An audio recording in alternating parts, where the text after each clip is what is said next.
माता की।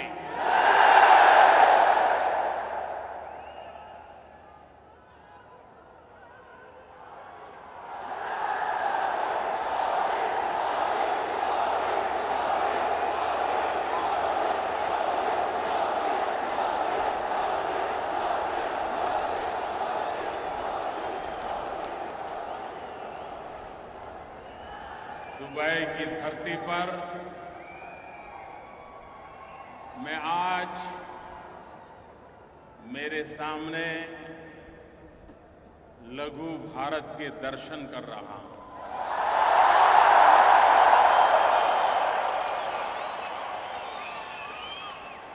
हिंदुस्तान के कोने कोने से आए हुए मेरे प्यारे देशवासियों को मैं नमन करता हूं।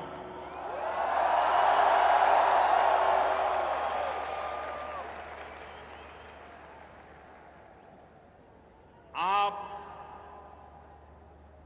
वे लोग हैं जिन्होंने परिश्रम की पराकाष्ठा करके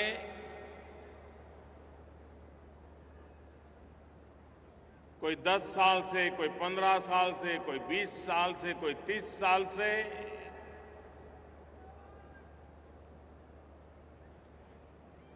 रोजी रोटी कमा रहे हैं, लेकिन साथ साथ भारत के गौरव को भी बढ़ाने में कभी पीछे नहीं रहे।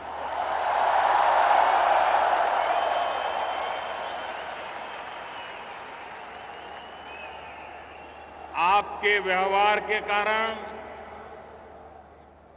आपके आचरण के कारण हमेशा भारत गौरव अनुभव करता रहा है।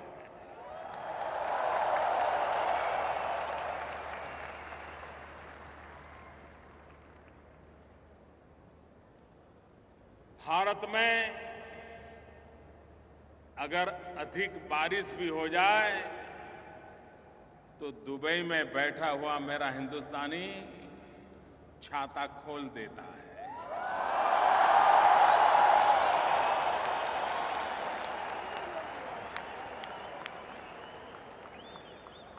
भारत में अगर कहीं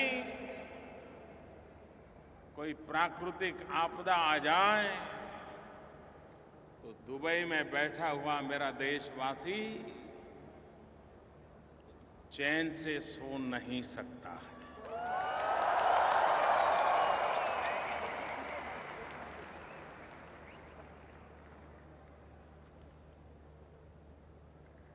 जब अटल बिहारी वाजपेयी देश के प्रधानमंत्री थे, भारत ने न्यूक्लियर टेस्ट किया था।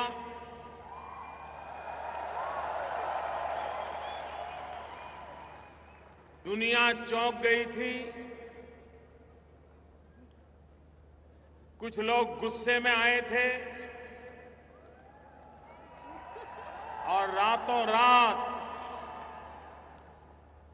भारत पर सैंक्शन लगा दिए गए थे। भारत को आर्थिक मुसीबतों में धकेल दिया गया था और तब वाजपेयी जी ने विश्व भर में फैले हुए भारतवासियों को आह्वान किया था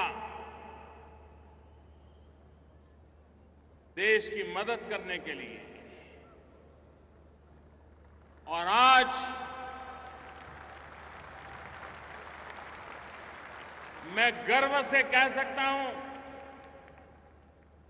कि वाजपेयी जी के उस आह्वान पर हिंदुस्तान की तिजोरी भरने में गल्फ कंट्रीज में जो मजदूरी का काम करते थे, उन मेरे भारतवासियों का सबसे बड़ा योगदान था।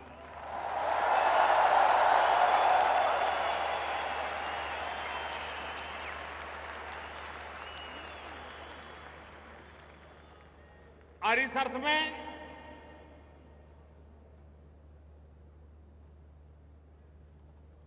यहां बसा हुआ हर भारतवासी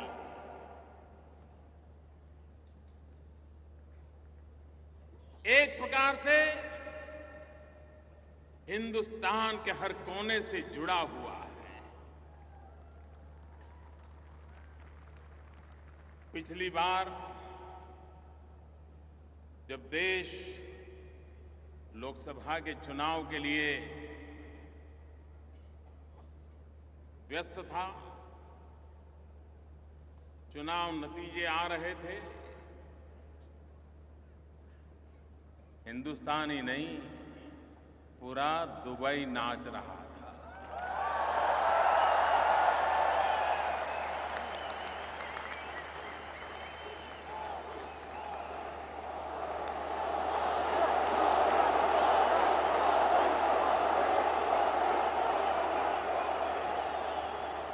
ये प्यार भारत माता के कल्याण के लिए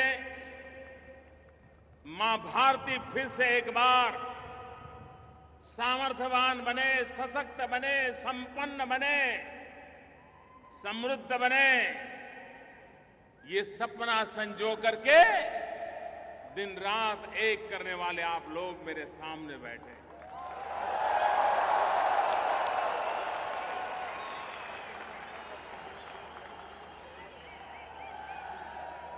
भाइयों बहनों,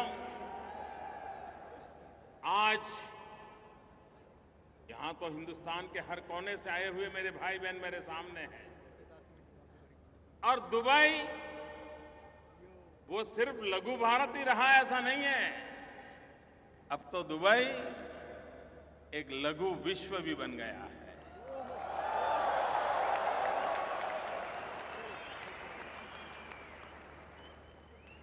दुनिया के सभी देशों के लोग कम अधिक मात्रा में दुबई में रह रहे हैं। ठंडे से ठंडे प्रदेश के लोग भी ये 40-45 डिग्री तापमान में रहना पसंद करते हैं।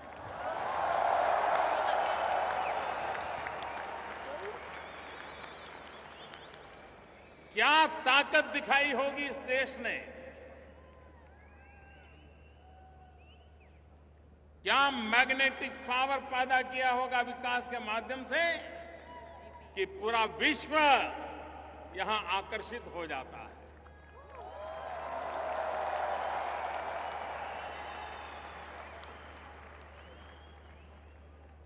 हिंदुस्तान के हर कोने से आए हुए सभी देशवासियों ने अभी 2 दिन पूर्व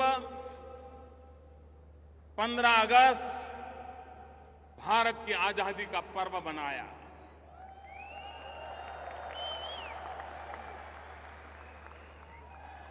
मैं भी आप सबको आजादी के पावन पर्व की अनेक अनेक शुभकामनाएं देता हूं।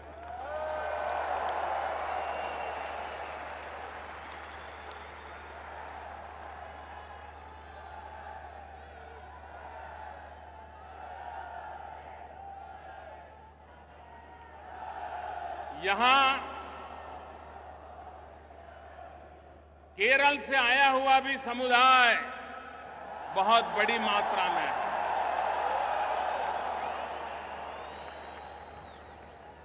मैं केरल का उल्लेख सविशेष रूप से इसलिए कर रहा हूं क्योंकि आज केरल का नव वर्ष है।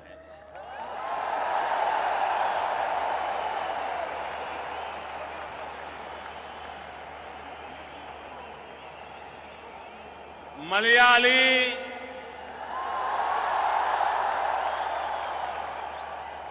सहोदरक, एंटे हृदयम, निरन्या, नव वलसरा, आशम सफल, नमस्कारम।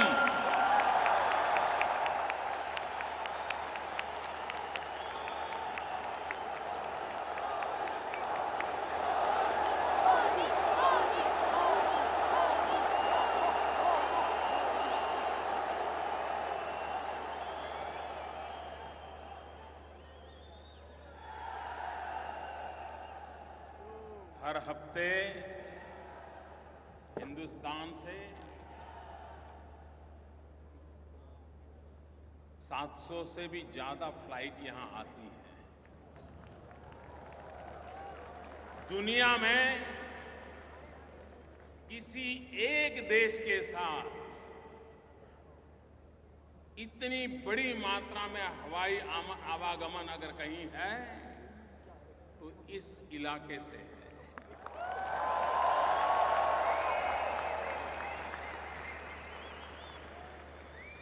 हर हफ्ते 700 से भी अधिक फ्लाइट आती है, लेकिन भारत के प्रधानमंत्री को यहां आने में 34 साल लग गए।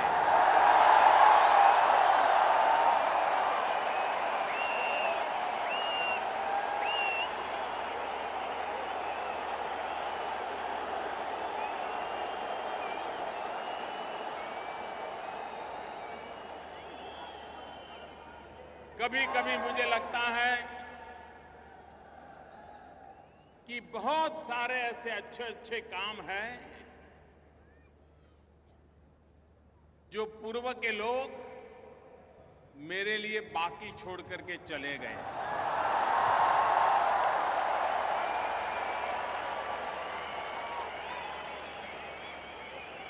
और इसलिए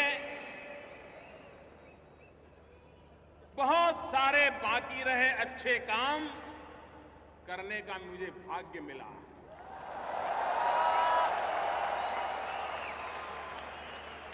और उस अच्छे कामों में से एक महत्वपूर्ण अच्छा काम मेरा अबू धाबी आना, मेरा दुबई आना।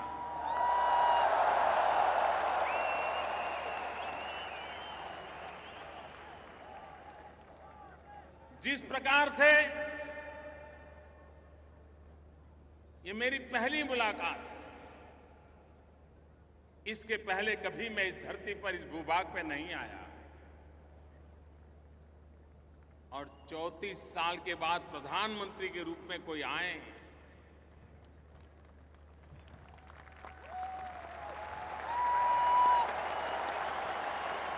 तो किसी को भी नाराजगी व्यक्त करने का हक बनता है। हक बनता है कि नहीं बनता है? बनता है कि नहीं बनता है? लेकिन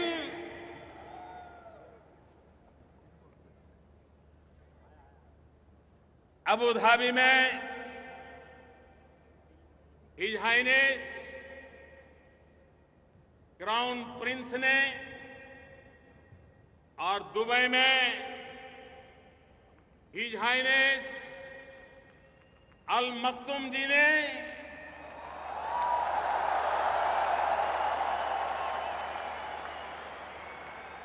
नाराजगी नहीं दिखाई। इतने प्यार की वर्षा की, इतने प्यार की वर्षा की,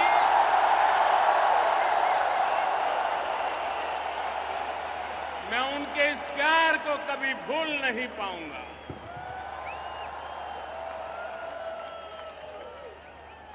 जो स्वागत किया, जो सम्मान किया, हिज हाइनेस क्राउन प्रिंस अपने सभी 5 भाइयों के साथ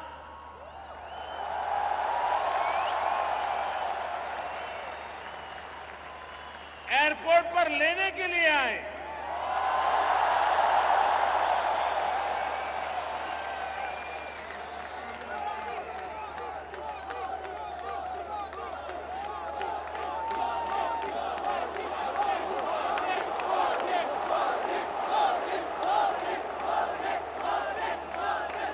मेरे प्यारे देशवासियों, ये प्यार, ये सम्मान किसी व्यक्ति को नहीं है।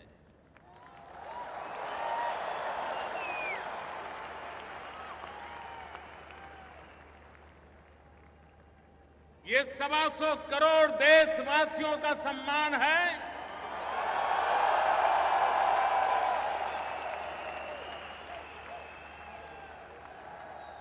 ये भारत की बदली हुई तस्वीर का सम्मान है।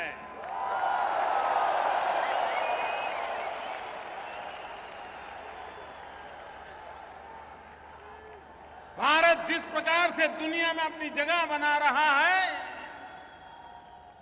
उस बदले हुए हालात का सम्मान है।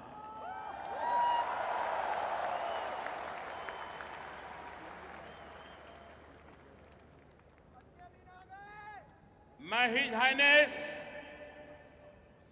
क्राउन प्रिंस का, अमीरात का, दुबई के रूलर्स का हृदयपूर्वक बहुत बहुत आभार व्यक्त करता हूं।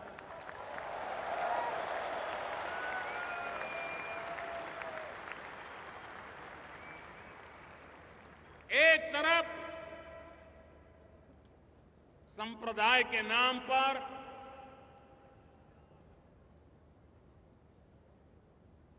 आतंकवाद के खेल खेले जाते हुए निर्दोषों को मौत के घाट उतार दिया जाता, पूर्णतया चिंता का माहौल हो, ऐसे समय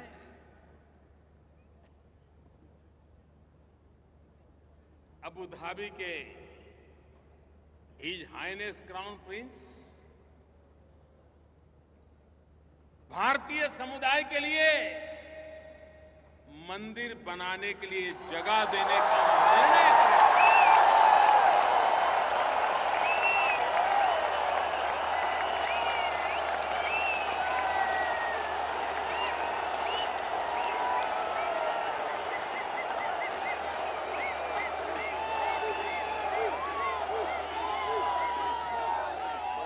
जो लोग अबू धाबी से परिचित हैं, उन्हें पता है ये निर्णय कितना बड़ा है, ये सौगात कितनी बड़ी है। आप मुझे बताइए, सभी देशवासियों ने उनका विशेष रूप से अभिनंदन करना चाहिए कि नहीं करना चाहिए?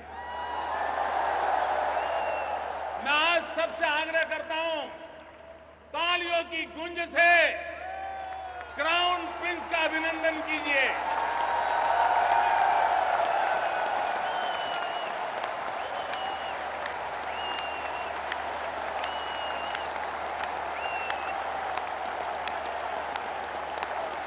क्राउन प्रिंस को स्टैंडिंग ओवेशन दीजिए।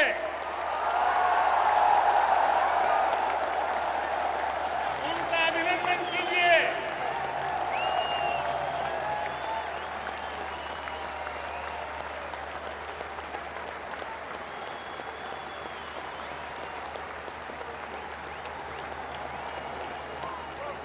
मैं हृदय से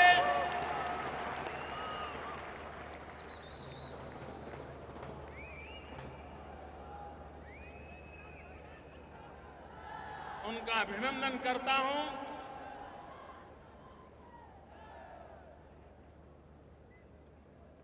भाइयों बहनों,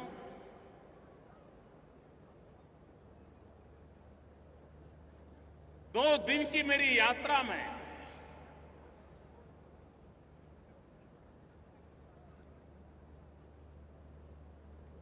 जिस प्रकार का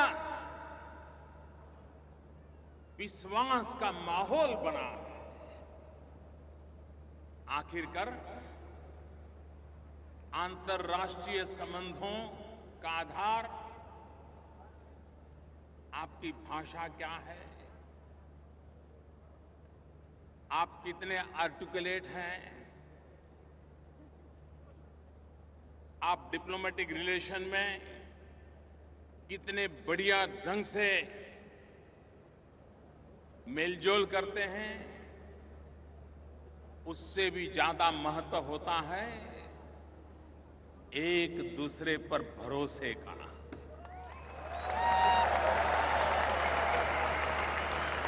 अंतर्राष्ट्रीय संबंधों में ये भरोसा, ये विश्वास एक बहुत बड़ी पूंजी होता है। और आज मैं चंद घंटों की मेरी यहां की मुलाकात के बाद कह सकता हूं कि भारत, अबू धाबी, दुबई, अमीरात जो विश्वास का सेतु बना है वो अभूतपूर्व है और आने वाली पीढ़ियों तक काम आए ऐसा फाउंडेशन तैयार हुआ है।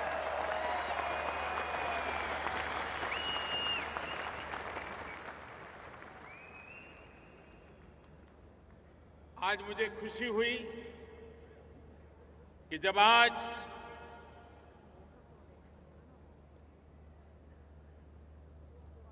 भारत और अमीरात के बीच जो ज्वाइंट स्टेटमेंट आया है,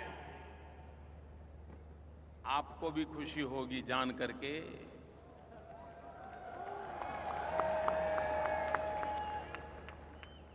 क्राउन प्रिंस ने हिंदुस्तान में 4.5 लाख करोड़ रुपया का निवेश करने का संकल्प घोषित किया।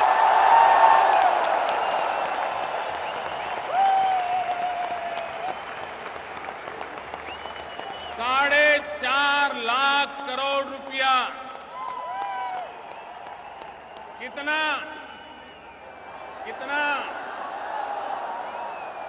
कितना?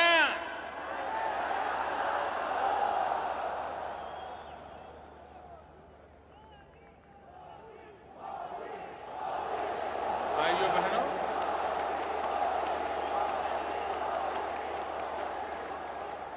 अगर आप पर किसी का भरोसा न हो तो कोई 10 रुपया भी आप पर लगाने के लिए तैयार होगा क्या?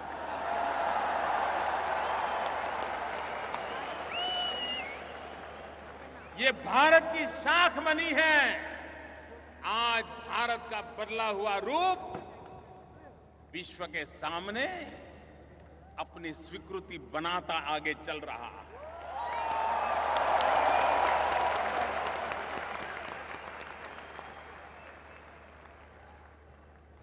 आज अमीरात और भारत की तरफ से आतंकवाद के खिलाफ 2 टूक शब्दों में बिना लाग लपेट और किसी की परवाह किए बिना साफ साफ शब्दों में संकेत दे दिए गए।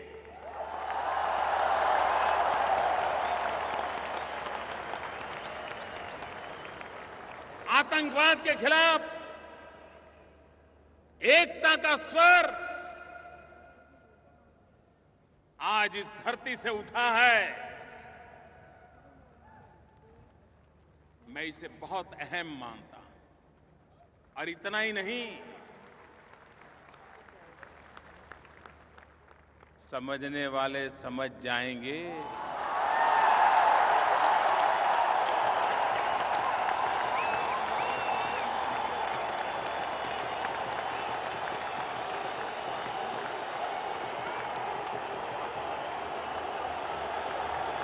अक्लमंद को इशारा काफी।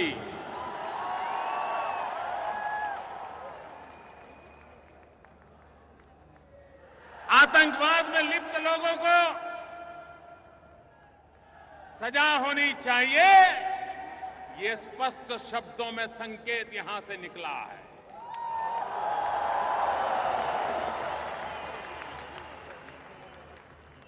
मैं आज यहां के शासकों का इसलिए भी आभारी हूं कि उन्होंने यूनाइटेड नेशंस जब अपने 70 साल मनाने जा रहा है तो यहां से कहा गया है और भारत की एक बात का खुला समर्थन किया गया है कि भारत को यूनाइटेड नेशन की सिक्योरिटी काउंसिल का परमानेंट मेंबरशिप मिलने की।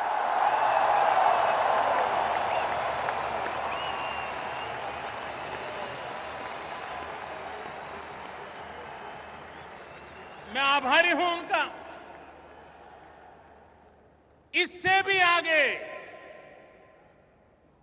एक बहुत बड़ी महत्वपूर्ण बात पर आज भारत की लंबे अरसे से एक पोजीशन है,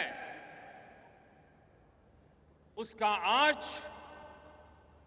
हिज हाइनेस क्राउन प्रिंस ने खुले आम समर्थन घोषित किया है। भाइयों बहनों, कई वर्षों से यूनाइटेड नेशंस में एक रिजोल्यूशन लटका पड़ा है। आपको भी बड़ी हैरानी होगी, और 2-5 साल से नहीं, कई वर्षों से लटका पड़ा है। क्या यूनाइटेड नेशन, जो कि प्रथम और द्वितीय विश्व युद्ध से पीड़ित मानव समुदाय को मरहम लगाने के लिए, आगे मानव जात को ऐसे संकट झेलने की नौबत न आए, इसके लिए प्रिकॉशन लेने के लिए, व्यवस्थाएं विकसित करने के लिए 70 साल पहले यूनाइटेड नेशंस का जन्म हुआ। लेकिन वह यूनाइटेड नेशंस आतंकवाद की अभी तक परिभाषा नहीं कर पाया है। आतंकवाद किसको कहे, आतंकवादी किसको कहे, आतंकवाद को समर्थन करने वाले कौन माने जाए, किस देश को आतंकवाद का समर्थक माना जाए, किस देश को आतंकवाद का समर्थक न माना जाए। और इसलिए comprehensive convention on international terrorism, इसका निर्णय करने का प्रस्ताव लंबे अरसे से यूनाइटेड नेशन में लंबित पड़ा हुआ है। भारत ने एक पोजीशन ली है सालों से कि ये प्रस्ताव पर चर्चा हो जाए, निर्णय होना चाहिए, लेकिन टाला जा रहा था। आज मुझे खुशी इस बात की है कि हिज हाइनेस क्राउन प्रिंस ने भारत की स्थिति का समर्थन किया है, भारत की पोजीशन का समर्थन किया है। और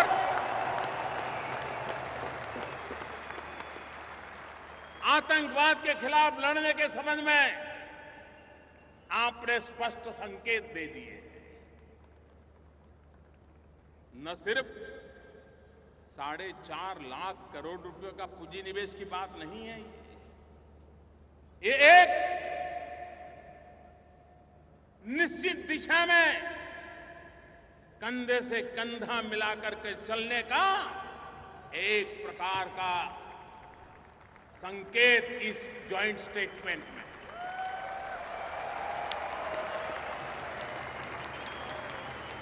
मैं इसे बहुत महत्वपूर्ण मानता हूं। भाइयों बहनों, आप तो सालों से बाहर हैं, आज भारत का नाम सुनते ही आपके सामने खड़े हुए व्यक्ति की आंखों में चमक आती है कि नहीं आती है? आपका माथा गर्व से ऊंचा होता है कि नहीं होता है? आपका सीना तन जाता है कि नहीं तन जाता है? एक गर्व महसूस करते हैं कि नहीं करते हैं? भाइयों बहनों,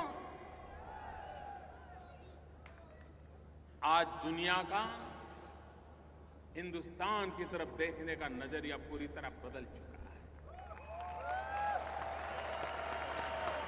और उसका एक कारण, क्या कारण है?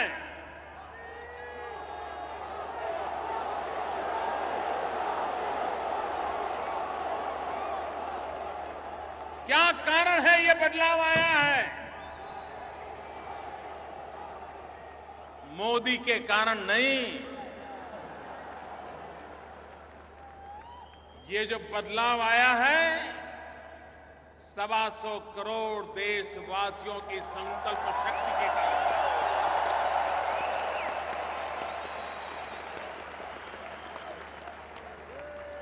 125 करोड़ देशवासियों ने 2014 मई महीने में 30 साल के बाद पूर्ण बहुमत वाली सरकार चुनी।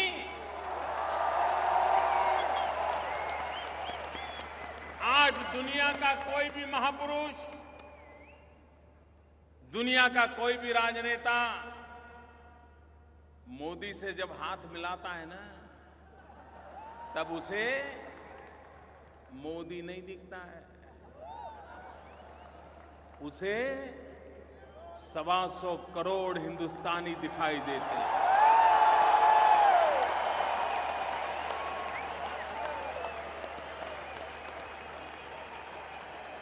दुनिया की तेज गति से बढ़ रही इकोनॉमी दिखाई दे रही है।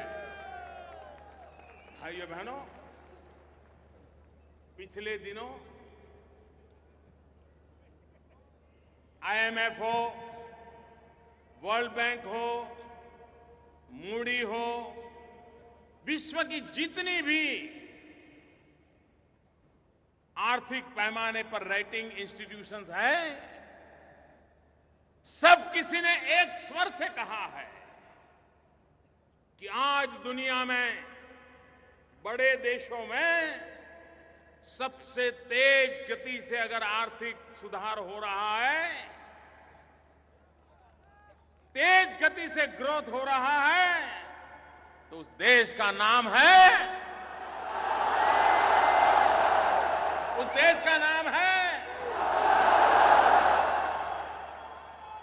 मुझे बताइए सीना तन जाएगा नहीं तन जाएगा, माथा ऊंचा होगा कि नहीं होगा?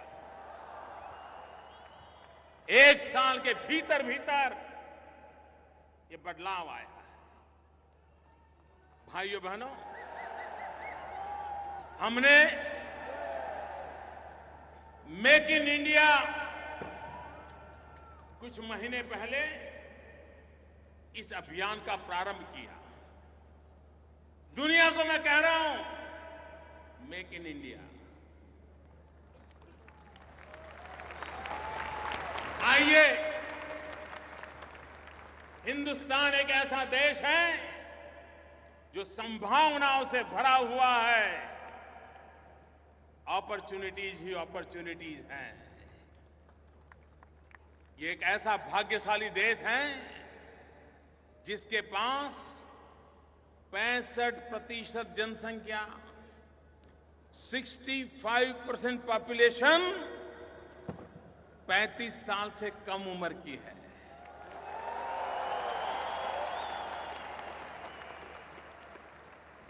भारत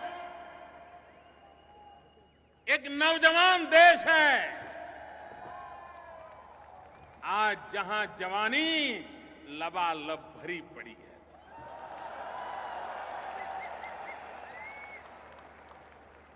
और विश्व वहां आए, हमारे युवकों की शक्ति जुटाए, उत्पादन करे, दुनिया के बाजार में जाकर के बेचे। और आज ये कुछ ही महीनों का मामला है,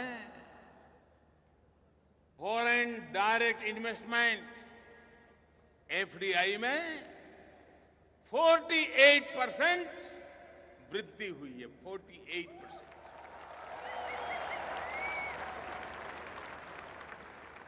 भाइयों बहनों, विकास को नई ऊंचाइयों पर ले जाने के लिए ईज ऑफ डूइंग बिजनेस का माध्यम हो, देश की युवा शक्ति में स्किल डेवलपमेंट का अभियान हो, आधुनिक भारत के निर्माण के लिए डिजिटल इंडिया का सपना साकार करने के लिए दिन रात पुरुषार्थ चलता हो तो विश्व का आना बहुत स्वाभाविक है मेरे भाइयों बहनों, बहुत स्वाभाविक है।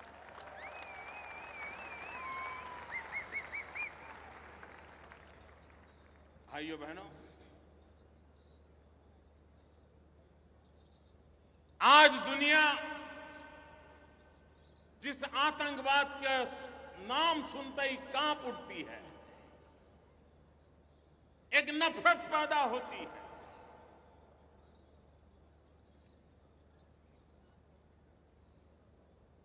मैं दुनिया को कहता हूं, हम हिंदुस्तान के लोग 40-40 साल से ये आतंकवाद के शिकार हुए हैं। हमारे निर्दोष लोग आतंकवादियों की गोलियों से भून दिए गए हैं, मौत के घाट उतार दिए गए। और जब कभी मैं विश्व के लोगों के साथ आज से 25-30 साल पहले कभी मुझे बात करने का अवसर मिलता था तो वे आतंकवाद समझने की उनकी क्षमता ही नहीं थी। कभी मैं आतंकवाद की बात करता था तो वो मुझे कहते थे कि ये तो आपका पुलिसिंग का प्रॉब्लम है, लॉ एंड ऑर्डर का प्रॉब्लम है। अब उनको समझ आ गया है कि आतंकवाद का कितना भयंकर रूप होता है। आतंकवाद को कोई सीमाएं नहीं होती हैं। वो पता नहीं कब किस सीमा पे जाके आ धमकेगा। आज अभी मैं यहां पहुंच रहा था, मैंने सुना बैंकॉक के अंदर आज एक बम धमाका हुआ, निर्दोष लोगों को मार दिया गया। भारत तो लगातार इन हरकतों को झेलता रहा और विश्व समुदाय जब तक आतंकवाद की मानसिकता वाले देशों को, आतंकवाद को, उसको समर्थन करने वालों को एक और मानवता में विश्वास करने वाले दूसरी ओर, मानवतावाद में विश्वास करने वाले दुनिया के देश एक होकर के आतंकवाद के खिलाफ लड़ने का वक्त आ चुका है।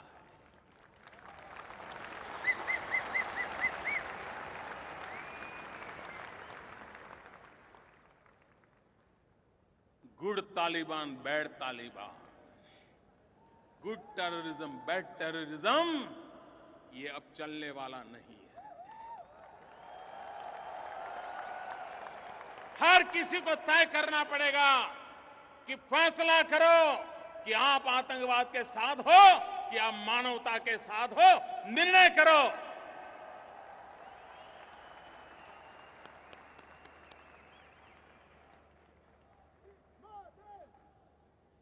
भारत को तो आज भी आए दिन इन नापाक हरकतों का शिकार होना पड़ता है।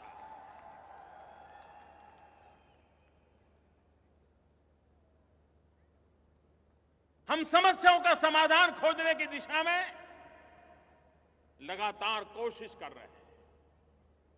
यहां बहुत कम लोगों को पता होगा कि भारत की आजादी के पहले से नागालैंड में अतिवाद, इंसर्जेंसी, इस समस्या से नागालैंड जूझता रहा और उसके कारण भारत का पूरा ये पूर्वी हिस्सा, नॉर्थ ईस्ट, आए दिन हिंसा का शिकार होता था और धीरे धीरे वो बीमारी इतनी फैलती गई कि अन्य राज्यों में भी अलग अलग नाम से अलग अलग अतिवादी, आतंकवादी गुट बनते चले गए। आजादी के भी पहले से चल रहा था। आज मैं बहुत संतोष के साथ मेरे देशवासियों आपको कहना चाहता हूं कि अभी 1 महीने पहले नागालैंड के इन गुटों के साथ जो कभी हिंसा में विश्वास करते थे, जो शस्त्रों को लेकर के गतिविधि चलाते थे, उनसे जो बातचीत चल रही थी वो सफलतापूर्वक आगे बढ़ी। निर्णय हुआ, मुख्य धारा में आने का निर्णय हुआ। 60-70 साल के बाद ये संभव हुआ है। मैं नागालैंड की ये घटना का जिक्र इसलिए करना चाहता हूं कि हिंसा के राह पर चले हुए भारत के नौजवानों को और विश्व के नौजवानों को मैं एक उदाहरण के रूप में कहना चाहता हूं, समस्या कितनी ही गंभीर क्यों न हो,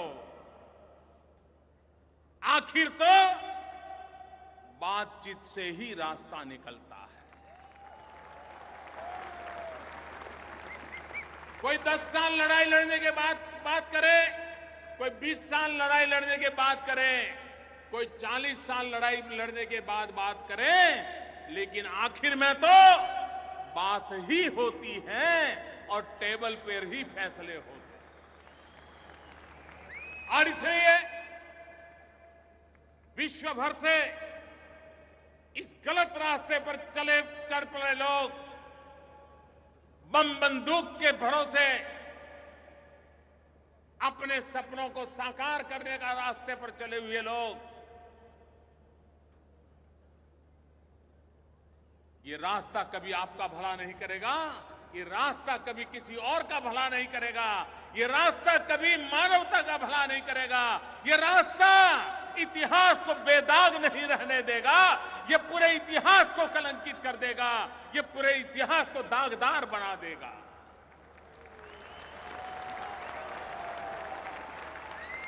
और इसलिए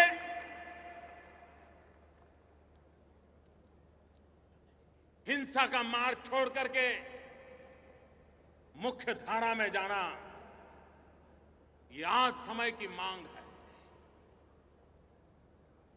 मेरे प्यारे भाइयों बहनों, बांग्लादेश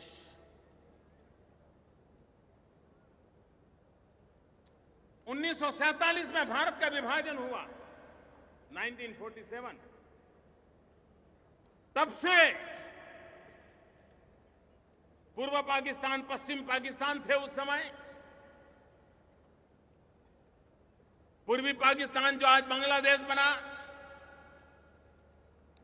भारत और उनके बीच सीमा का विवाद चल रहा था, तनाव का कारण बना हुआ था, आशंकाओं का कारण बना हुआ था। घुसपैठ के लिए एक सुविधाजनक स्थिति बनी हुई थी। आप सबके आशीर्वाद से हिंदुस्तान ने बीड़ा उठाया, सबने मिलकर के बीड़ा उठाया कि समस्या का समाधान करना है, बातचीत से करना है। मैं पिछले सितंबर में बांग्लादेश के राष्ट्रपति शेख हसीना जी से मिला था और मैंने उनको वादा किया था कि मुझ पे भरोसा कीजिए और मुझे थोड़ा समय दीजिए। उन्होंने कहा कि मेरे पास भरोसा रखने के सिवाय है भी क्या।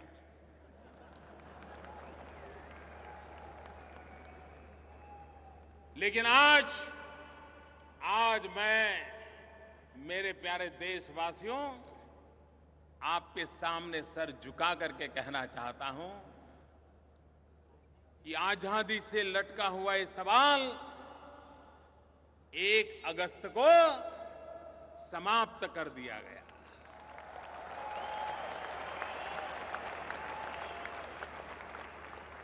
सीमा निर्धारित हो गई। जिनको बांग्लादेश जाना था बांग्लादेश चले गए, जिनको भारत आना था भारत आ गए। हम लोग तो 15 अगस्त 1947 को आजाद हो गए थे। भारत के नागरिक के नाते गौरव गान करने लगे थे। लेकिन ये हमारे भाई बहन अभी 1 अगस्त 2015 को भारत की भूमि पर आजादी का श्वास लेने का उन्हें सौभाग्य मिला। भारत की संसद में सर्वसम्मति से सभी राजनीतिक दलों ने साथ दिया और सर्वसम्मति से फैसला हुआ, बातचीत के माध्यम से फैसला हुआ। ये छोटी मोटी उपलब्धि नहीं है मेरे भाइयों बहनों। और मैं औरों को भी हमेशा कहता हूं, अड़ोस पड़ोस के देशों को भी कहता रहता हूं, जैसे हिंसा के रास्ते पर गए हुए लोगों को भी कभी न कभार बातचीत के रास्ते पर आना पड़ता है, वैसे अड़ोस पड़ोस में भी समस्याओं का समाधान बातचीत से ही निकलता है।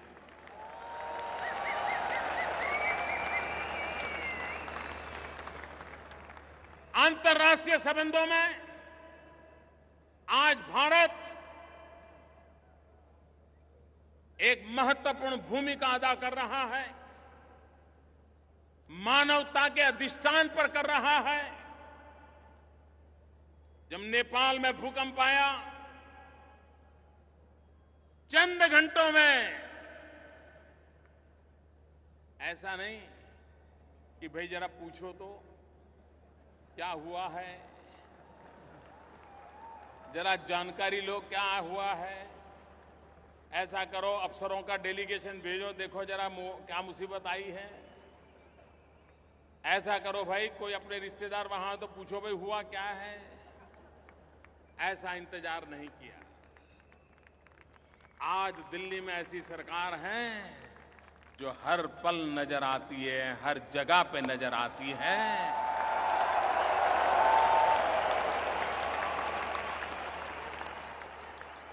और चंद घंटों में भारत से जो भी हो सकता था, ये मानवता का काम था, नेपाल के चरणों में जाकर के हमारे लोग बैठ गए और उनकी सेवा में लग गए और आज भी सेवा चालू है।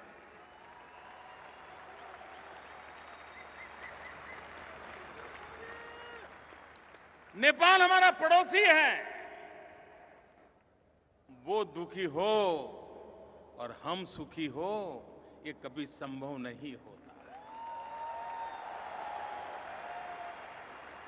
उसके सुख में भी हमारा सुख समा हुआ है। श्रीलंका, आपको हैरानी होगी, जब मैं नेपाल गया प्रधानमंत्री बनने के बाद, नेपाल जाना है तो 70 मिनट नहीं लगती है। दिल्ली से नेपाल जाना हो 70 मिनट नहीं लगती है। लेकिन भारत के प्रधानमंत्री को नेपाल पहुंचने में 17 साल लग गए।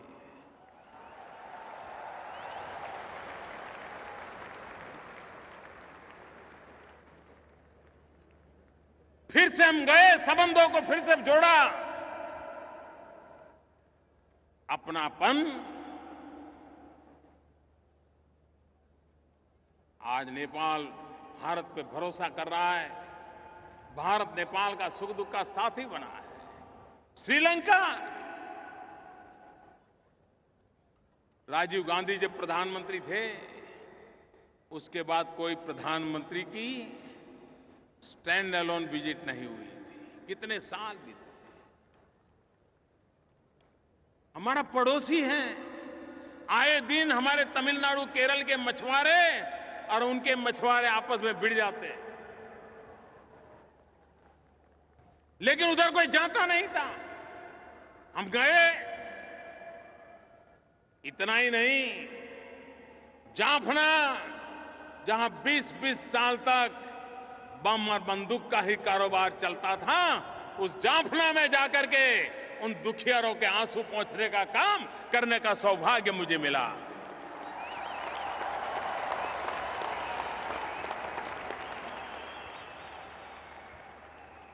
एक प्रधानमंत्री के रूप में जाफना जाने का सौभाग्य मुझे मिला।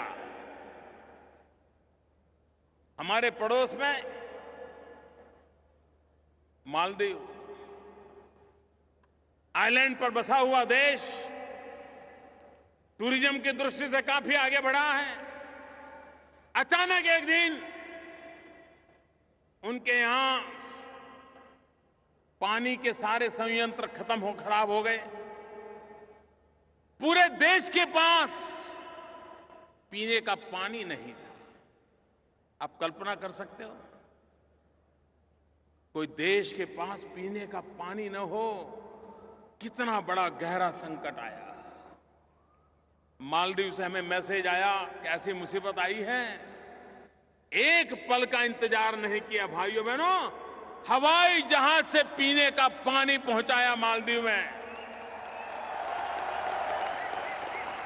दूसरे दिन स्टीमर से पानी पहुंचाना शुरू कर दिया, और जब तक उनके वो मशीन चालू नहीं हुए, पानी की व्यवस्था दोबारा पुनर्जीवित नहीं हुई, हमने मालदीव को प्यासा नहीं रहने दिया।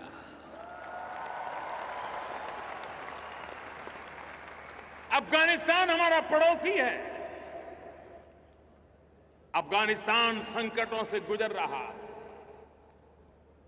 लंबे अरसे से आए दिन वो गांव झेलता चला जा रहा है। हर पल अफगानिस्तान को मरहम लगाने का काम हिंदुस्तान करता आया है। अफगानिस्तान फिर से एक बार खड़ा हो जाए, क्योंकि हम सब बचपन से काबुली वाला से तो बहुत परिचित है। जब काबुली वाले की बात करते हैं तो हमें कितना अपनापन महसूस होता है। भाइयों बहनों, हमारी कोशिश रही है भारत को विकास की नई ऊंचाइयों पर ले जाना, भारत में निरंतर विकास को आगे बढ़ाना, और अपने अड़ोस पड़ोस के देशों से दोस्ती बना करके, साथ और सहयोग लेकर के आगे चल पड़ना। सार्क देशों का समूह, उसमें एक नया प्राण पुरने का प्रयास किया है, सफलतापूर्वक प्रयास किया है। वरना पहले सार्क देशों के मंच का उपयोग तू मैं के लिए होता था, कभी भारत को घेरने के लिए होता था। आज सार्क देशों के लोग जितने साथ चल सकते हैं उनको लेकर के इन सार्क इकाई को विकास की नई ऊंचाइयों पर ले जाने का सपना हमने देखा है। हमने घोषित किया है कि 2016 में हम अवकाश में एक सार्क सैटेलाइट छोड़ेंगे, जिसकी सेवाएं सार्क देशों को मुफ्त में देंगे,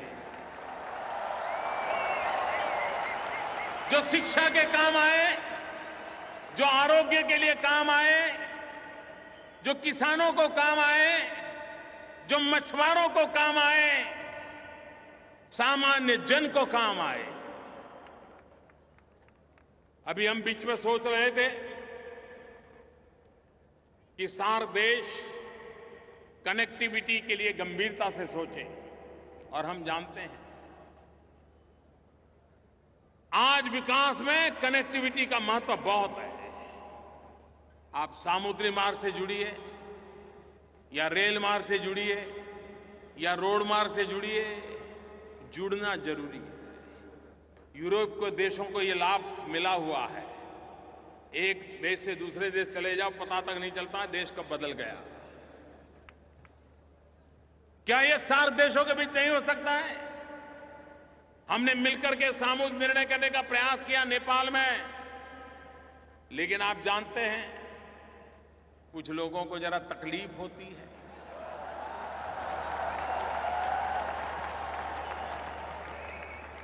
लेकिन कुछ लोगों की तकलीफ के लिए क्या रुकना चाहिए?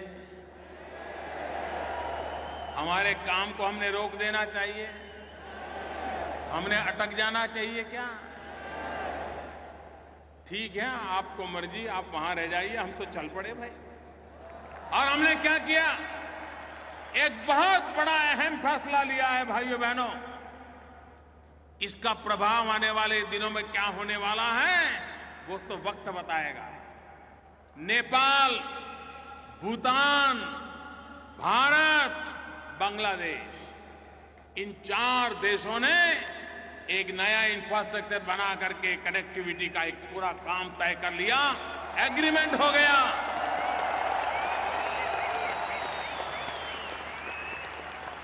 ये आगे चल करके नॉर्थ ईस्ट से जुड़ेगा, वहां से ये म्यांमार से जुड़ेगा, वो इंडोनेशिया, थाईलैंड, पूरब हिंदुस्तान, पूरब के विश्व की तरफ भारत को कनेक्टिविटी की एक ताकत देगा।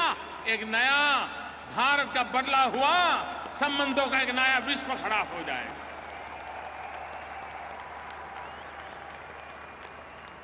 भाइयों बहनों,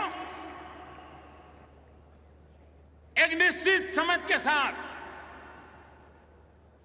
भारत अपनी भूमिका भी अदा करे। भारत बड़े होने के अहंकार से नहीं, हर किसी के साथ कंधे से कंधा मिलाकर के चलना चाहता है। विकास की नई ऊंचाइयों को पार करना चाहता है। भारत में नौजवानों को रोजगार मिले, हमारे कृषि में सेकंड ग्रीन रिवॉल्यूशन हो, हमारा पूर्वी हिंदुस्तान, चाहे पूर्वी उत्तर प्रदेश हो, चाहे बिहार हो, चाहे पश्चिम बंगाल हो, चाहे आसाम हो, चाहे नॉर्थ ईस्ट हो, चाहे उड़ीसा हो, ये हमारा जो इलाका है, ये मानना पड़ेगा कि वहां विकास की ज्यादा जरूरत है। अगर वहां पर विकास हो गया और हिंदुस्तान का पश्चिमी छोर और पूरब का छोर बराबर हो गए तो भारत बहुत तेज गति से दौड़ने लग जाएगा। और इसलिए भारत के इस पूर्वी छोर पर आर्थिक विकास का एक नया अभियान हमने चलाया है, इंफ्रास्ट्रक्चर खड़ा करने का अभियान चलाया है, फर्टिलाइजर के कारखाने शुरू कर रहे हैं, गैस की पाइपलाइनें लगानी है, बिजली पहुंचानी है। आप मुझे बताइए, आजादी के इतने सालों के बाद बिजली होनी चाहिए कि नहीं होनी चाहिए? बिजली मिलनी चाहिए कि नहीं मिलनी चाहिए? क्या आज के युग में बिजली के बिना गुजारा संभव है? भाइयों बहनों, हमने सपना संजोया है। 5 साल के भीतर भीतर हम देश के कोने कोने में 24 घंटे बिजली मैंने भेजने के लिए, देने के लिए तैयार करें। ये हम करके रहेंगे।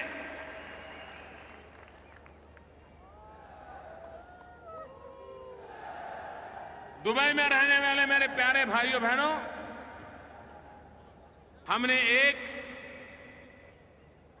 महत्वपूर्ण योजना घोषित की है।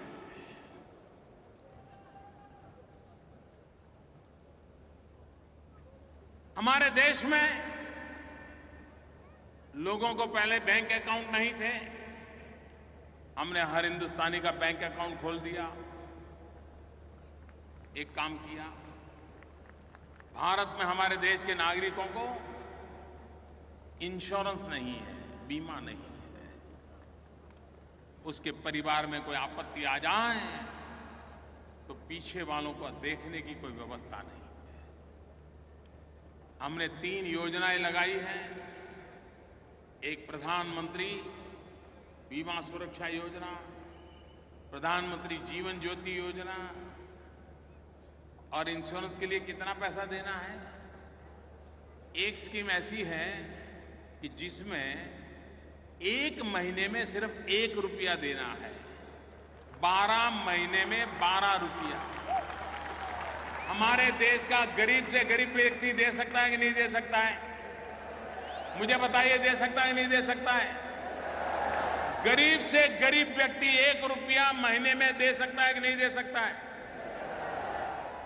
महीने का 12 रुपया, साल भर का 12 रुपया, साल भर का 12 रुपया देगा, उसे 2 लाख रुपयों का सुरक्षा का बीमा मिलेगा।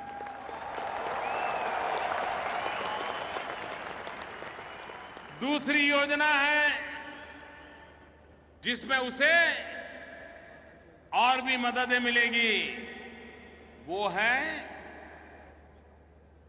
1 दिन का 90 पैसा, 1 रुपया भी नहीं, 1 दिन का 1 रुपया भी नहीं। आज तो चाय भी 1 रुपये में मिलती नहीं है। मैं जब चाय बेचता था तो 1 रुपया भी नहीं मिलता था।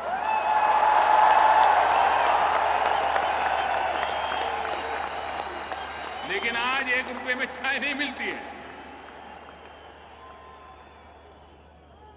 1 दिन का 90 पैसा, साल भर के 330 रुपए, और उसे भी ये सुरक्षा कवच मिलेगा। नेचुरल मृत्यु होगा, नेचुरल, अकस्मात नहीं हुआ है, सहज, तो भी उसके परिवार को 2 लाख रुपया मिलेगा।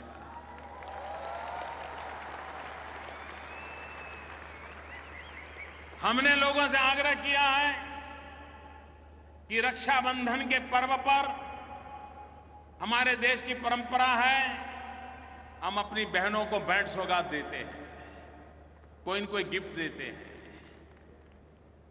मैं मेरे गल्फ कंट्रीज में रहने वाले मेरे प्यारे भाइयों बहनों का आग्रह करता हूं, इस बार राखी के त्योहार पर आप अपनी बहन को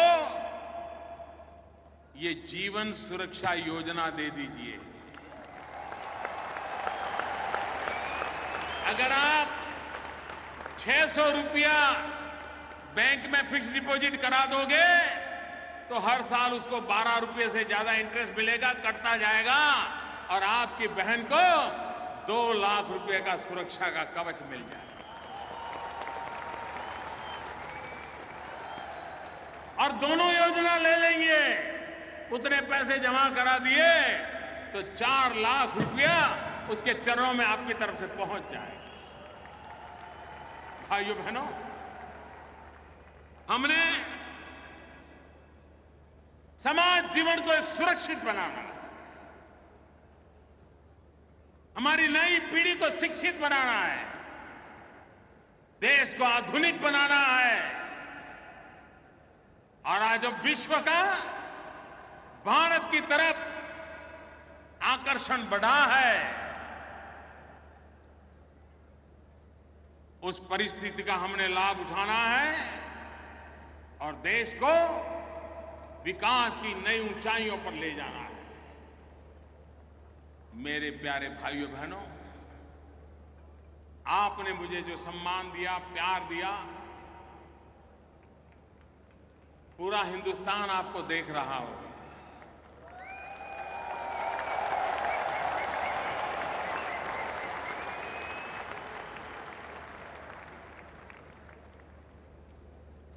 ये बदले हुए माहौल का असर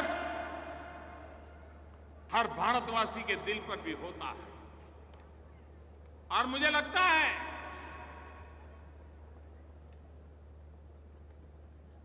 कि विश्व भर में जो हमारा भारतीय समुदाय पहुंचा है, उस भारतीय समुदाय को भी आज एक नई ऊर्जा, नई शक्ति मिली है। आज जब मैं अबू धाबी आया, दुबई आया, तो कुछ बातें मेरे ध्यान में आई हैं, उसके विषय में भी आज आपको मैं कह करके जाना चाहता हूं।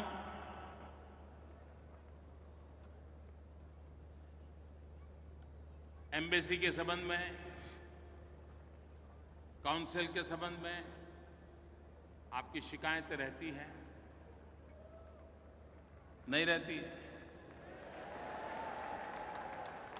नहीं रहती है तो अच्छी बात है, लेकिन अगर रहती है तो भारत सरकार ने मदद नाम का एक ऑनलाइन प्लेटफॉर्म बनाया है। इस मदद नाम के ऑनलाइन प्लेटफॉर्म का उपयोग दुनिया भर में फैले हुए हमारे भारतीय भाई बहन उसका उपयोग कर सकते हैं ताकि आपकी बात आगे पहुंच सकती है। मोबाइल फोन के द्वारा भी आप उनका संपर्क कर सकते हैं। एक दूसरा काम किया है, ई माइग्रेट पोर्टल शुरू किया गया है, जिसके द्वारा इस प्रकार से हमारे प्रवासी भारतीयों को कोई शिकायत हो, कोई कठिनाई हो, तो उनको इमिग्रेशन ऑफिस के चक्कर काटने नहीं पड़ेंगे। ये ई माइग्रेट पोर्टल पर अपनी बात रख करके वो मदद ले सकता है, इसकी एक व्यवस्था की गई है ताकि यहां दूर दूर से आपका वहां जाना बहुत तकलीफ होती है।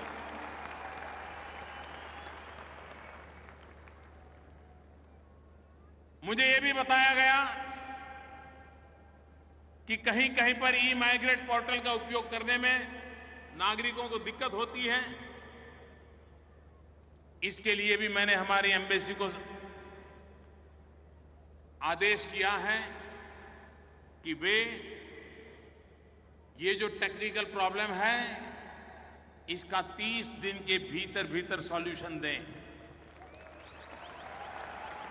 आज 17 अगस्त है, 17 सितंबर तक सॉल्यूशन दें, ऐसा मैंने उनसे कहा है। और मुझे विश्वास है कि हमारे एम्बेसी के भाई ये जो टेक्निकल प्रॉब्लम कहीं कहीं आता है उसका रास्ता निकालेंगे। एक और काम मैंने कहा है कि हां, भारतीय समुदाय ज्यादातर वर्कर्स हैं, उनके पास इतने पैसे नहीं कि एक जगह से दूसरी जगह पे वो भागते रहें, और इसलिए हमने कहा है कि हम समय समय पर जहां हमारे भारतीय भाई समुदाय रहते हैं वहां जाकर के काउंसलर कैंप लगाएं।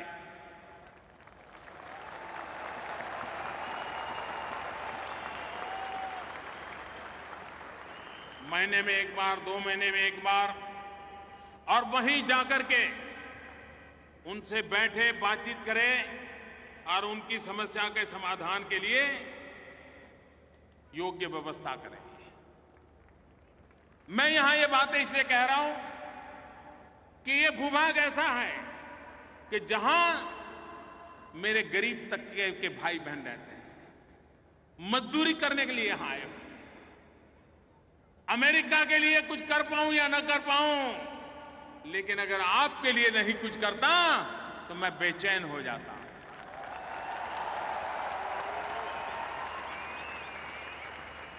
और इसलिए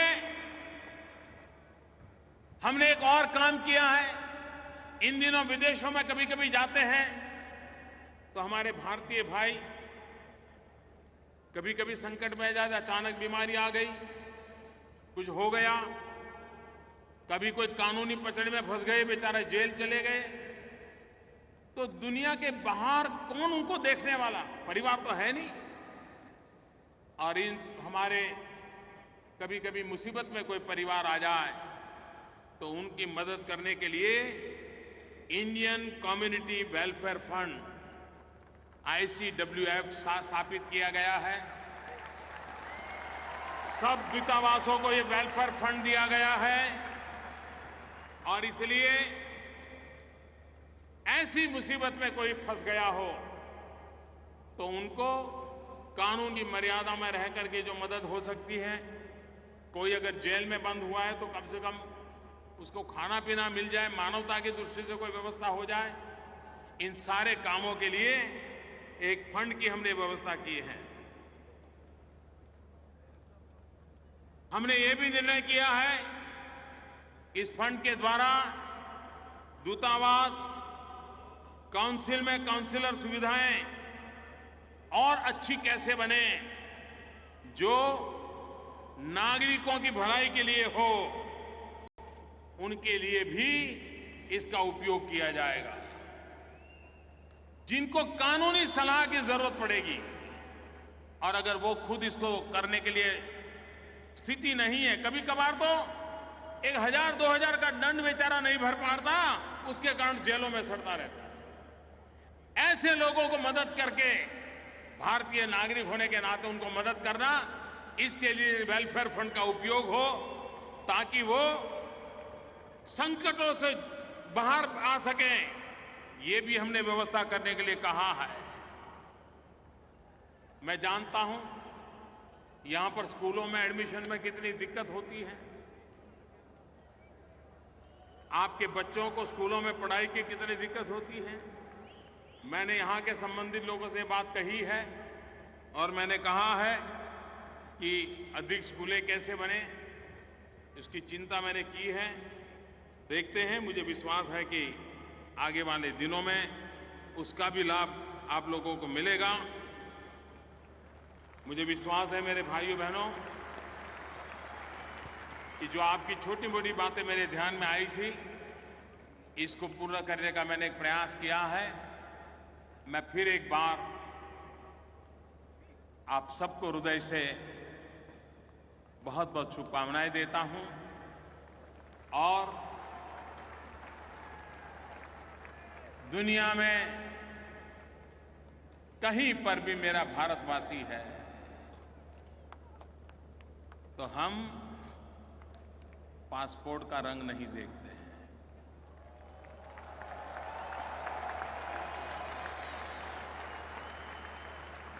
हमारा खून का रंग काफी है। वो धरती का नाता काफी है। और इसलिए आइए मेरे साथियों, हम सब मिलकर के जहां भी हो, मां भारती का माथा ऊंचा करने के लिए, गौरव से जीवन जीने के लिए एक माहौल बनाने में शरीक हो। और आपका योगदान, आपकी शक्ति, सामर्थ्यवान आपके परिवार को भी भला करने में काम आए, देश का भी भला करने के लिए काम आए। इसी शुभकामनाओं के साथ आप सबका बहुत बहुत धन्यवाद। मेरे साथ दोनों मुट्ठी बंद करके बोलिए, भारत माता की। दोनों मुट्ठी पूरी बंद करके पूरी ताकत से बोलिए, भारत के कोने कोने में आपके अपने गांव में आवाज पहुंचनी चाहिए, भारत माता की, भारत माता की, भारत माता की।